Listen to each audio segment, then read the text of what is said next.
Good evening, everyone. I am Crystal Wyndham, Executive Director of Global Industrial Design at General Motors.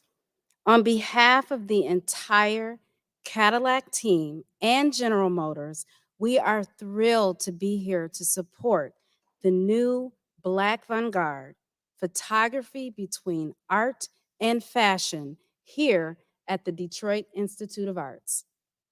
It goes without saying that art is an incredible medium for storytelling.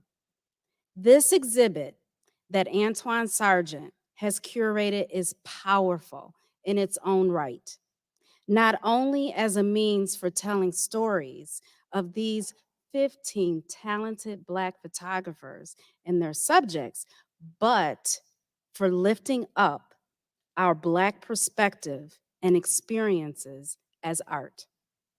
I have worked in the creative automotive design field for over 25 years, and I know that art has few limitations, from photography and cinema, painting and architecture. We garner inspiration from all corners of the world of automotive design. We are also inspired by people, not only by how they move in this world, but what motivates them. That's why supporting exhibits like this are so important to us. We have said it before at Cadillac, creative expression breeds innovation. Innovation brings progress, and progress drives our future. If we want to continue to push boundaries in design, we must continue to showcase diversity of art and artists and the breadth of their crafts. In these conversations, they will serve as inspiration for the next generation to pursue art as more than just a hobby. And special thanks to Antwaun for being that kind of inspiration. Now, I am honored to introduce Nancy Barr, DIA, Department Head for Prints, Drawings, and Photographs, and she is a fellow College for Creative Studies alum. So I welcome to the stage, Nancy.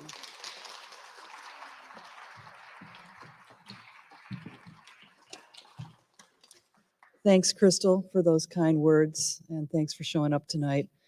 And to all in the house, welcome back if you haven't been here for a while.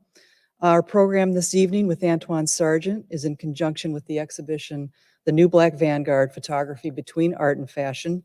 It's organized by Aperture New York and curated by Antwaun Sargent.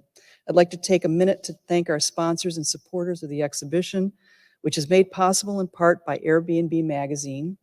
At the Detroit Institute of Arts, major support is generously provided by Cadillac, and additional support is provided by the MSU Federal Credit Union and Destor Fund, and Maureen and Roy S. Roberts, Rhonda D. Welburn, and Bank of America. And if you've not seen the exhibition, it'll be on view here through April 17th. Our speaker tonight, Antwaun Sargent, has brought together 15 gifted young image makers whose work brings new narratives about photography, fashion, and Black identity to Detroit and the walls of the DIA for the first time. Antwaun is a writer, curator, and director at Gagosian Gallery in New York City. He is author of The New Black Vanguard, Photography Between Art and Fashion, the editor of Young, Gifted, and Black, A New Generation of Artists, and the guest editor of the May-June 2020 issue of Art in America magazine.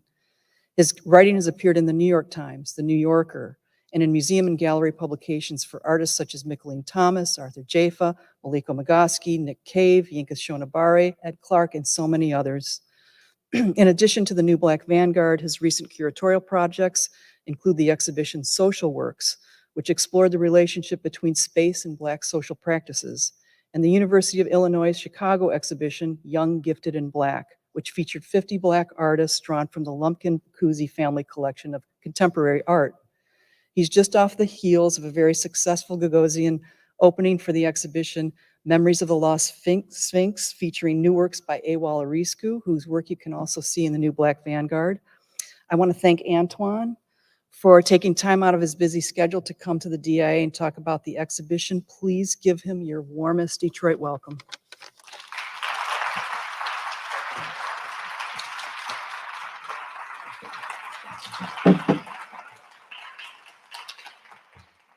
So Justice. Hi, I'm Antwaun. Thanks for coming out to this lecture, and I want to thank Nancy for and the DIA for stewarding this show in Detroit. It's been really wonderfully received, and I appreciate you guys, taking the time to see the exhibition, but also coming tonight to hear me talk about the show. And so the show, I'll just sort of start with how the show originated. In 2018, I got a phone call from the executive director of Aperture Foundation, or the former executive director, Chris Booth, who asked me, if you could do a photo book, what book would you do? And sort of without skipping a beat, I said, I've been seeing all of these, young photographers, Black photographers around the world sort of posting their images at that time on Instagram. And I go, there's something about sort of fashion that they continue to sort of come back to as a way to sort of think about beauty, think about desire, think about photography itself, and to think about community. And I think that, these are incredibly, young photographers by the art world standard. But I think that there's something here. And I think that, these image makers, we don't need to wait, 50 years for these image makers to think about sort of the impact they're having. You can sort of see it in real time, right? And, Chris was like, sure, let's, do this book. And so, for the next 9 months, I sort of just spent my time sort of looking at hundreds of photographers, working from Lagos to London to Los Angeles, New York, and everywhere in between. Just sort of trying to sort of think about, the distinct ways in which they were approaching photography and the distinct ways in which they were sort of saying something new about the medium. And so we sort of windowed down to these 15 photographers, including, Tyler Mitchell, who, and this was before sort of the Vogue shot, photo shoot of Beyonce that sort of, I think, really sort of pushed, this movement into overdrive in a way. But it felt like there was something sort of happening in the culture, particularly around photography, that was enabled by the internet. And I wanted to sort of make sure that we started at the beginning of an artist's career or these artists' careers and sort of thinking about their concerns, and sort of allowing for, this project, A New Black Vanguard, to be sort of a beginning and not a ending, because as someone who has worked in art for the last 10 years, primarily as a writer and later as a curator, what I had on my mind was, groups like Kamange and, people like James Van Der Zee and Carrie Mae Weems and, folks who had made contributions to photography, to art history, to contemporary understanding of image making, but who not had been given their due, right? And for me, this project was primarily a way to sort of name, sort of this generation, but also in naming this new generation to sort of think about the past, right? And so the title, The New Black Vanguard, suggests not just sort of the here and the now, but also sort of the past, right? And as you sort of have gone through the exhibition, you can sort of see clear links between these sort of fresh contemporary sort of takes on dress and, portraiture and landscape photography and sort of the genre of, photography, or the different genres of photography. But you can also see these sort of cultural clues that sort of link back to a past as a way to sort of animate the present. And so the exhibition has been going on for, has been traveling internationally since 2019. And, I thought that, I would spend this lecture talking about the ways in which the New Black Vanguard, as a beginning, had animated my own work and sort of inspired other exhibitions and conversations and sort of dialogues with these artists. And so the first artist that, who's on the cover of the book and who I have a existing and ongoing dialogue with is Tyler Mitchell. For those who are unfamiliar with Tyler, Tyler is from Atlanta, Georgia. He thinks about sort of the South, the Black South, in relationship to youth culture, where he's sort of thinking about sort of beauty as an act of justice, as he's thinking about sort of the ways in which fashion is a device for self-representation, and sort of thinking about sort of creating an identity, right?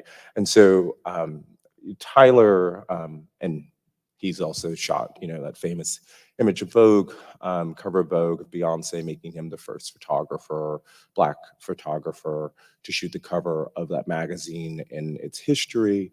And so since, me and Tyler sort of started, our work together, not only sort of in the New Black Vanguard, but we've also, yeah, we've also worked on other projects. And one of the things that, attracted me to the way that Tyler sort of is thinking about photography, is not only is it sort of this like youthful perspective, but he's also thinking about sort of his own sort of community, and he's thinking about the American South. And, recently I did an exhibition called Social Works 2 in London. And, it was a sort of intergenerational group of artists that included the photographer Isaac Julian, and Tyler Mitchell, and also Tyler. And what I was trying to sort of do with that exhibition, sort of in thinking about Tyler's work as it sort of evolved from, say, the New Black Vanguard, is to sort of think about the ways in which he's sort of thinking about family. And he's thinking about the ways in which family, families have imaged themselves, right? Using sort of photography or the camera as a device, right? And so you have this sort of, these contemporary images that sort of draw on sort of Black, the Black photo album, if you will, right? And so these are families that he's taken images of who live, real families that he's taken images of, that live in Brooklyn, New York, and he's taken them inside their brownstone, right? And so he's sort of thinking about, and then in the images is sort of what's interesting to note is that the images that are within within Tyler's images are actually found photographs that families have, from family photo albums, or that you might find on, on their walls in their house, right? And what's sort of, for me, what's really sort of was sort of interesting about this particular work, and the way that, Tyler had sort of, in some ways, like you can still see the way that fashion is sort of subtly being invoked in this, in these images, which is, sort of away from sort of, say, some of his earlier editorial work, towards sort of the way that sort of everyday, people, everyday Black people sort of fashion themselves, right? And, thinking about sort of presentation, perhaps, thinking about, ways in which they want to sort of represent themselves. And, and so you have that sort of fashion, right? From, I'm going to go back to sort of this early work, And then you sort of have this subtle shift, right? And then you also just have, I think what's sort of interesting in this work, you have this sort of shift in the ways in which he's displaying images, right? And so on here, these images are mounted on a mirror, to sort of think about domesticity, to sort of think about representation, but also think about sort of mirroring and the gaze, right? And so you walk into the picture plane in that way. And so you're seeing yourself look at, these images of these families across generations, right? Which is just sort of an example of the ways in which, like, when you start working with young artists, their concerns shift and change, rather rapidly, because they're sort of in a mode of exploration and experimentation.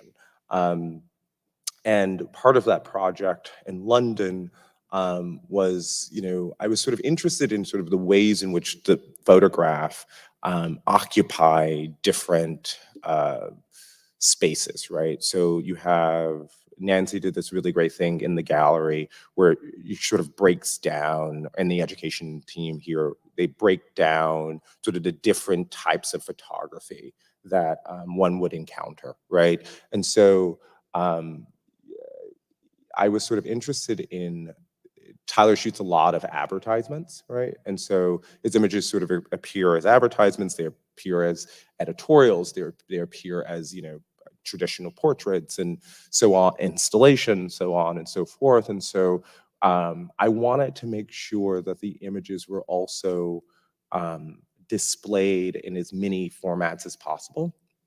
And so we did this partnership with W1 Curates, which is this curatorial nonprofit in London where this exhibition took place.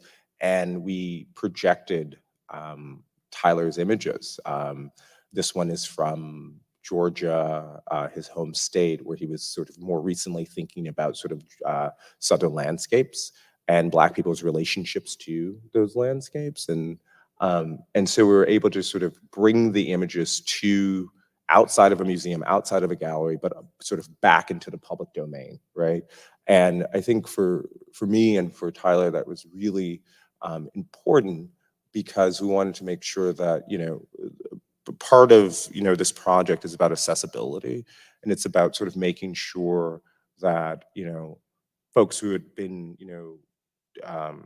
historically excluded from, museums or galleries or even photo itself, also got an opportunity to, see images that might sort of break away from sort of dominant narratives, and sort of be encountered with those images, not just sort of in spaces that sort of did the sort of constructing of photography, right, and the histories of photography.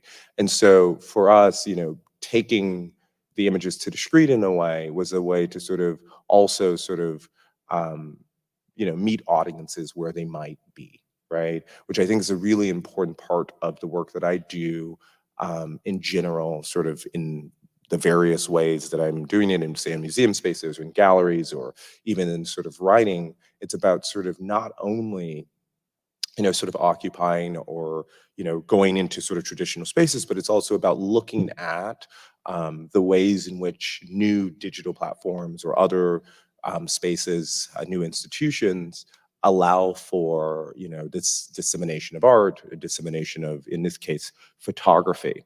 And then, there's each of the hangs, from New York to Australia to Doha to, Detroit, the work, sort of occupies the gallery in different ways. And, there's this image here of Awal Arisku. It's the green backdrop. It's the still life portrait. Awal sort of starts to work with still life signs and symbols in his images, because, he's thinking about how do you, as much as, so there's been a absence of the Black body in sort of official accounts of photography or official sort of dominant culture. All of those things are changing, as we know. And so he was also sort of interested in sort of this moment that we're now living through, where you almost have like a hyper visibility, right? And how do you sort of talk about human desires, as a black person? So, whether that's be beauty or history or links between different black cultures, right? And so AWOL had sort of, who grew up in New York but was born in Ethiopia, sort of started to think about different signs and symbols. And one of the symbols, as you can sort of see, is the bust of Nefertiti. He's also sort of often employs flowers in his work as well. And me and AWOL's relationship, we met 10 years ago in New York, downtown New York, where he was sort of doing this art, this art sort of installation on the street. And I just was sort of really interested, and so I just started talking about the work, and he was like, "I'm having a show in Chelsea. You should come to the show." And so a couple of days later, I show up, and it starts, sort of a dialogue. It's really important for me, as a curator and as a sort of a critic, to think about sort of not just sort of my relationships to artists in sort of a one show or a one sort of project way, but to think about sort of how you can sort of be committed to artists across their careers, and sort of have dialogues, and sort of think about the way that the work changes. The show that Nancy alluded to, AWOL Rescue Memories of a Lost Sphinx, is up in New York right now, and me and AWOL just worked on the show. And so it was, again, important for me to sort of continue those dialogues. I think I've written about every one of the shows that AWOL has done to date in the time that we've sort of have known each other. And for me, the exhibitions and the writing really sort of occupy a similar plane, right? That I don't sort of privilege one of the other. It's sort of a non-hierarchical approach to exhibition making, but also writing. And this particular show, AWOL sort of continues to sort of think about different signs and symbols. And you see the bust of Nefertiti here realized as a sculpture and not sort of as an object or a figure in a photograph, right? And again, he's sort of thinking about, for AWOL, who has a very formal sort of art background, right? He went to Cooper Union and went on to Yale and makes sort of pretty traditional portraits. Having studied with Gregory Crutzen and others, he's sort of, one of the things that's sort of super interesting is he's sort of, as a Black male who has African American or Black American roots, but also have sort of direct links, familial links to the continent, he's sort of thinking about the ways in which those two things are in dialogue, and those two things, how they are sometimes in dialogue, how they're sometimes not in dialogue. And so for him, something like the Bust of Nefertiti becomes a way to sort of think about sort of universal symbols of Blackness, right? And to sort of think about, the ways in which you might have links between the sort of history, Black history, and the Black present, right? Another thing that AWOL is sort of super interested in is this idea of color. And many photographer, when I was talking to someone before the lecture started, and their response was like, it's so colorful, right? And as photographers, I think that these image makers in particular have really been thinking about the ways in which color operate. And one example of that in this AWOL Rescue show, what you see is a lot of gold, right? So you have the gold frame of the mirrored gold frame of the images, and then you have the gold sort of in the images themselves, and then you have them, sort of in the sculpture. And then you also, if you sort of see on this particular image here, you have the gold around the figure's neck here, right? And for AWOL, it's not just sort of it's not arbitrary, obviously, because you sort of have it at these different points of departure, but he's really thinking about sort of the way, about how do you create a material link between the present and the past, right? And so in ancient, Egypt, gold has a function, right? In contemporary culture, Black culture, gold has a function, right? And so he's really sort of thinking about that in terms of just like, the richness of that color, but also sort of the material relationship between the past and present. There were, again, there were other exhibitions that sort of evolved out of the New Black Vanguard, like Jack's Pictures. Here you see Ruth Asai's work. This was in St. Louis. Ruth is an artist who is family is from Nigeria, but grew up in outside of London, right? And so she sort of takes Nollywood and sort of the ways in which fashion sort of occurs in Eastern Nigeria and in Nollywood films and sort of contemporary Nigerian pop culture and funeral ceremonies, and sort of constructs these images that we see. And with each of the artists in the show, they're all sort of, from even just going through this, you have Tyler, who's sort of thinking about the American South, thinking about sort of traditional notions of beauty. You have Awal, who's sort of thinking about sort of signs and symbols and how they connect but across sort of the African diaspora. Then you have someone like Ruth Osai, who's thinking particularly about sort of Nigerian sort of contemporary culture and the ways in which that culture sort of appears before a camera, right? It obviously has links to the rich history of African studio portraits and photography.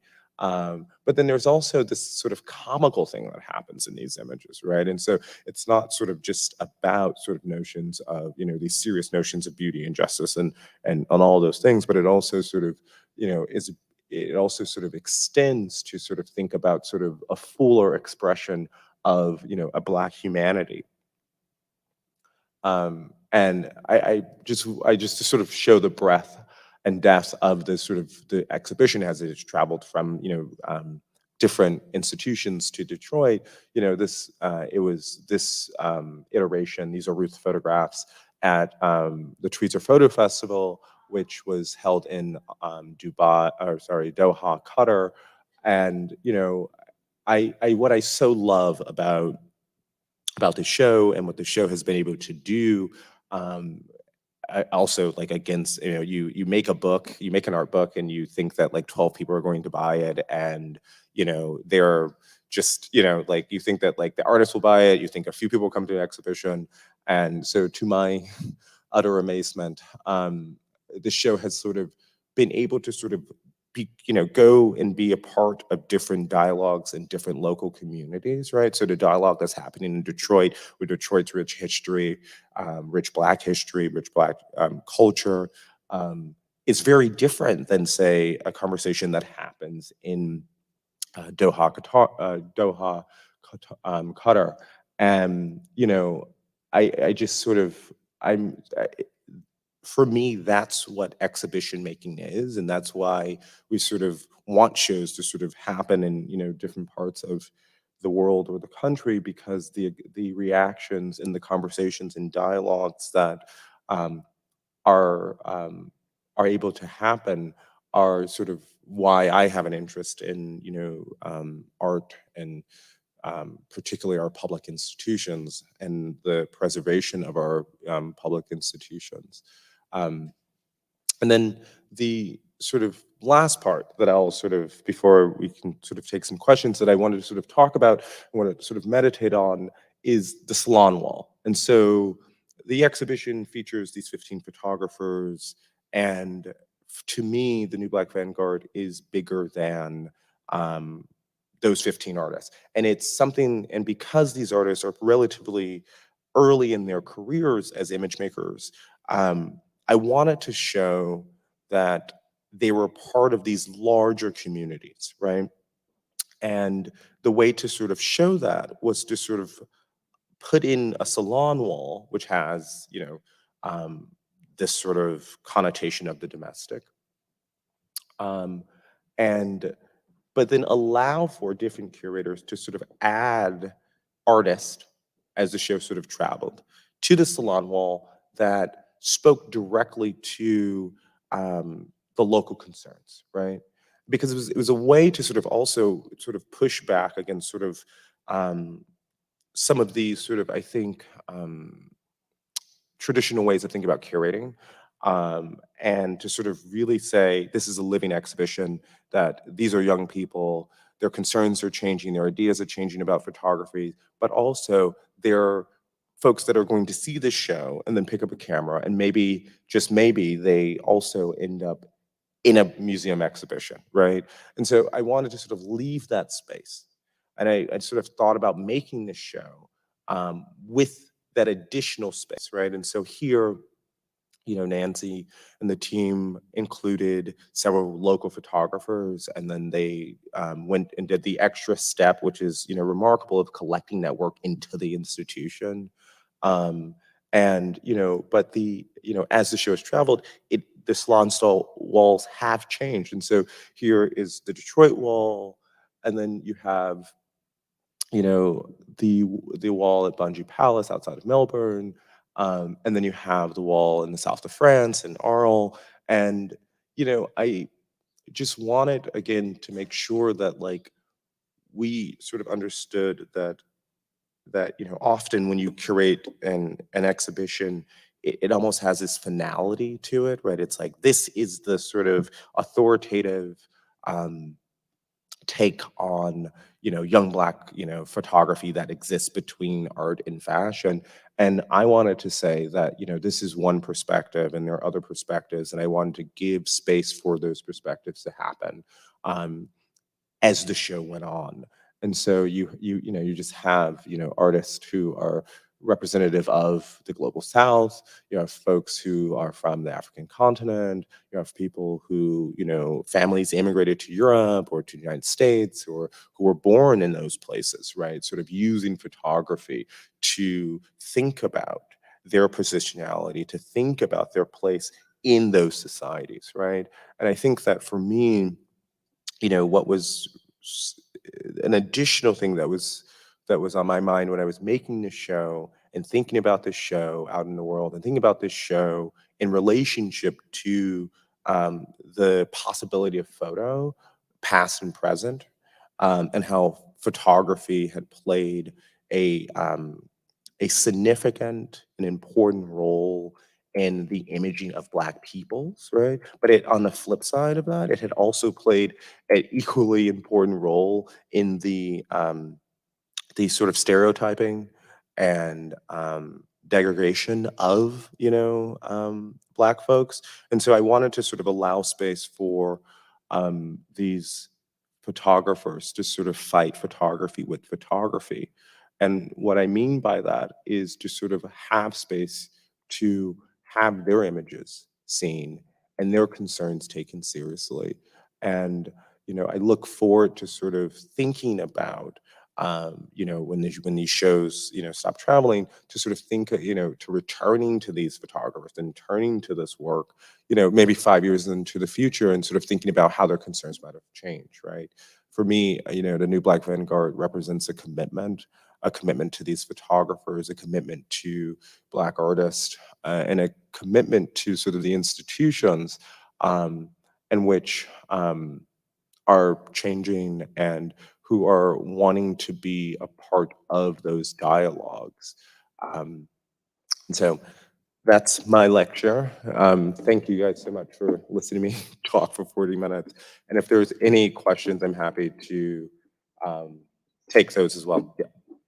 Sorry. Thanks, Antwaun. That was fantastic. And I know you have questions, and we do have some folks running mics on the floor. And what they're going to do is, if you have a question, raise your hand, and they will come over to you, tell you the question, and they will repeat it into the microphone. Thanks for your patience with all this COVID protocol stuff, too. And it could be about photography or art or writing or any questions you might have. I'm happy to attempt to answer them.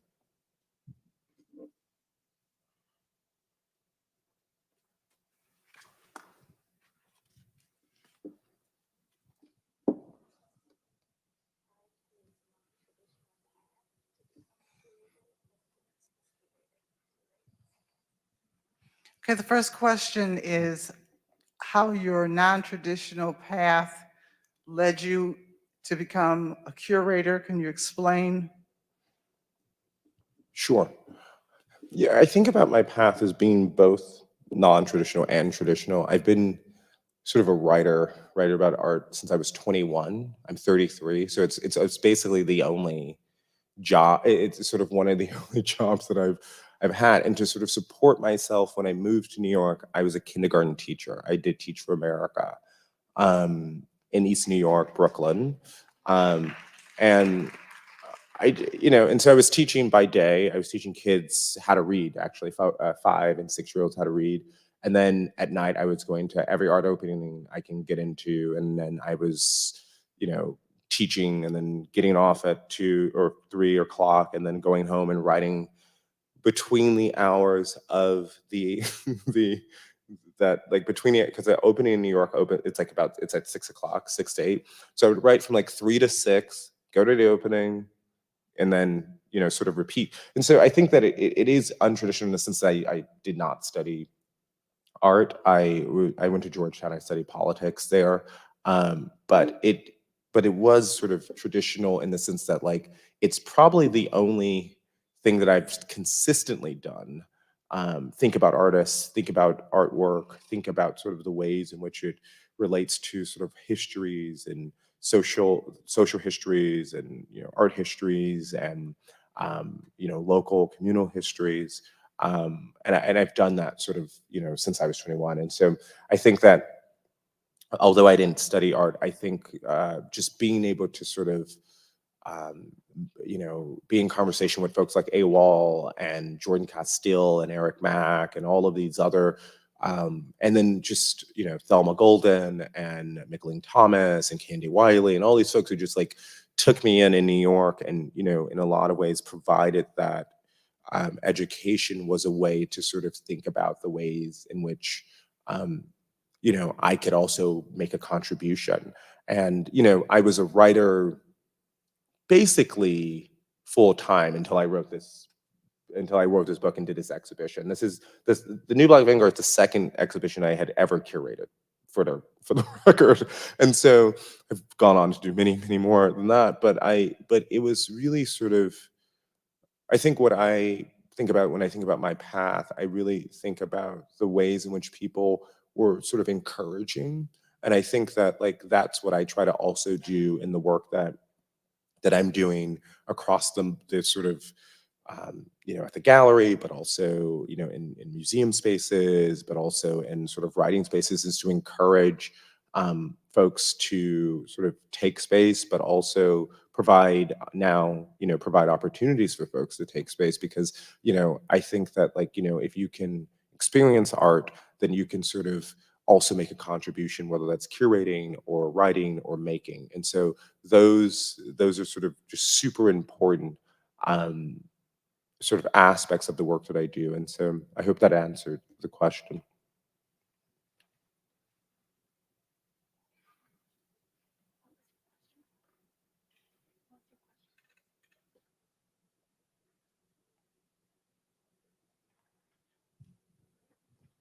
So the question is, do you consider yourself a historian in that you're telling a story about different types of beauty that's not been told before?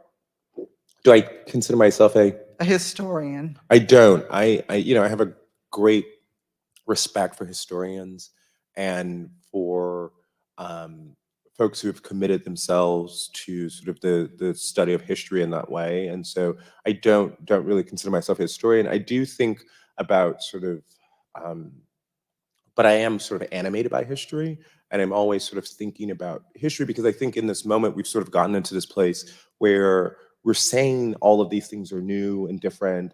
And in a lot of ways, if you think about sort of our histories, that you had James Van Der Zee in the 1920s, right? Like sort of thinking about these images and sort of making these images in Harlem. You had Teenie Harris in Pittsburgh, and you had, you can sort of go on and on and on about people who were sort of these artist predecessors who were making this work, right? And had big studios and had clientele and all of that. And so I always sort of think about sort of, um, just because this work wasn't accepted or seen in sort of museums for wide audiences, that it doesn't mean that it didn't exist, right? And so like it's about sort of thinking about that history in a way to allow for that history to be animated and to sort of draw links, right? Because one of the things that's sort of interesting about these set of photographers, sort of 15 that I sort of focused on in Indie Black Vanguard, is that they are always sort of engaged with the archive, right? They're always sort of like thinking about references, and they're always thinking about sort of these artists who came before them, whether it's Ming Smith or, James Van Der Zee or Roy de Carraba, or, like you can see that in their images, right? If you think about someone like Dana Shrugs and sort of the way that she's sort of thinking about sort of darker skin tone, thinking about sort of the way you represent that in a photograph, you sort of, it takes you back to, Roy de Carraba's experimentations with, making sure that you can sort of get, sort of Black people sort of seen in these sort of scenarios where you have to really look real hard, at those images, right? And that was in some ways, at least my reading of those images, it's about protection, right? It was about sort of thinking through ways in which, like if you sort of think about sort of when he was making images, right?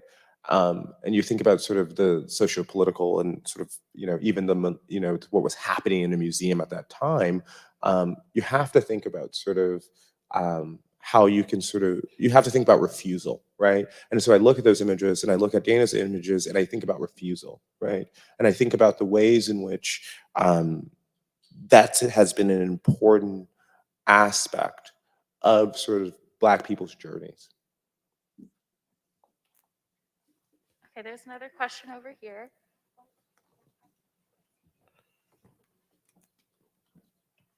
So, two-part question. First, how do you stay open and not get locked into a particular look or aesthetic? And secondly, what was the most rewarding part of this process? Yeah, I mean, I think that, like, for me, one of the things that I'm always thinking about is the way that like blackness is stereotyped, and how blackness is sort of sort of considered a monolith. And so because we tell, like it's about the stories people tell, whether we're telling them or someone else is telling them, right?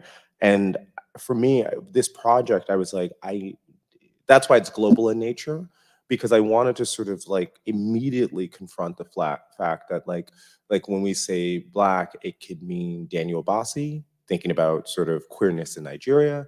It could mean, Awala Risku, thinking about sort of this Afro-futuristic sort of telling of, Blackness across cultures.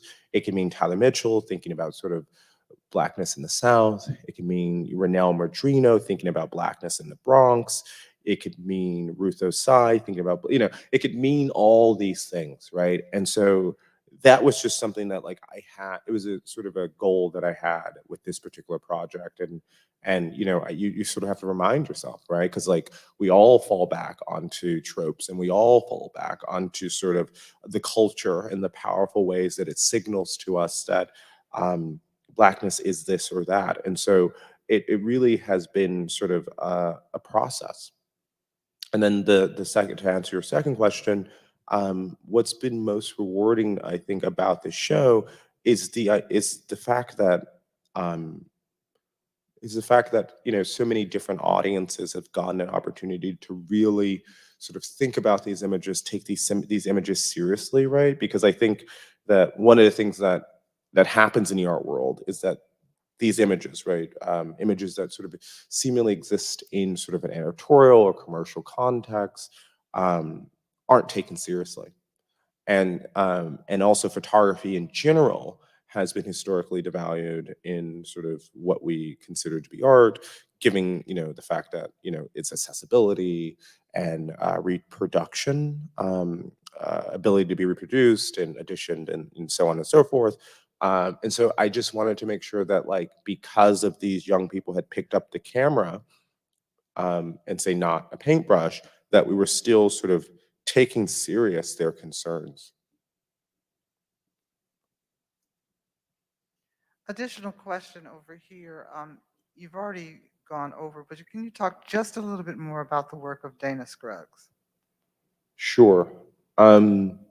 So Dana, like me, is from Chicago, and one of the things that um, whenever anyone asked me about Dana's work, I would say, because Dana started out sort of not being able to find a place in photography, right? Like no one wanted to run her images, no one wanted to sort of um, commission her work, and so she started to make her own magazine, which is on view in the gallery, and it's called Shrugs Magazine, her last name.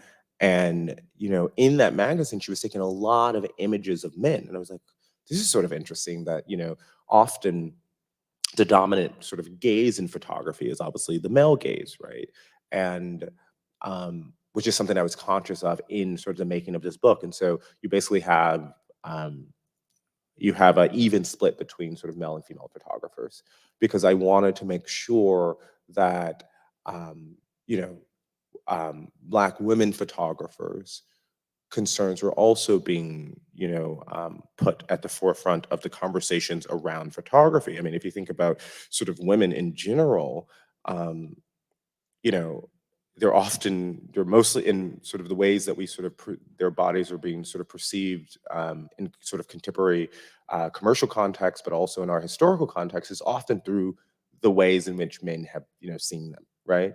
And like even now, if you think about sort of photography, the last commercial photography, fashion photography of the last, say, 25 years, the person that sort of comes to mind is like the photographer, like the sort of photographer is Annie Leibovitz, right? And that's like one person. That's one person among a sea of men. And so, to sort of go back to Dana, I was sort of thinking about making sure that we had the real sort of perspective of Black women photographers, in this exhibition, in the show, but just because like it's an important perspective, and I was sort of going through Dana's book, and I was like, there's a lot of men. Why are And she pointed out to me that um,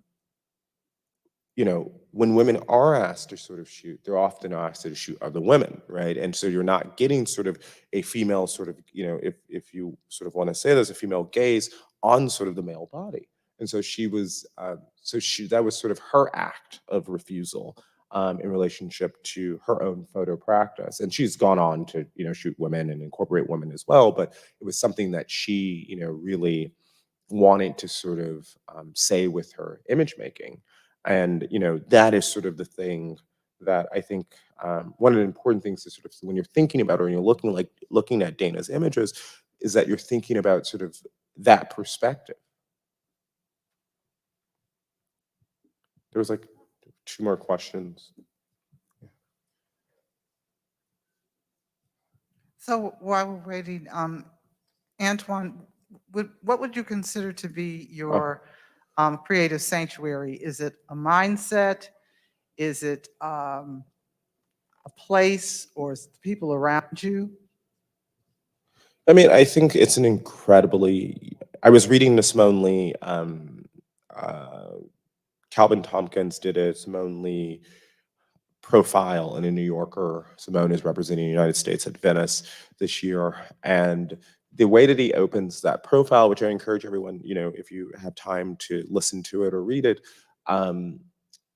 he talks about this moment, being, people have called this moment a lot of things, like a Black Renaissance. They've, said, this is, a moment of, sort of the way that Black people have dominated music, Motown. We're now seeing that in other parts of culture, right?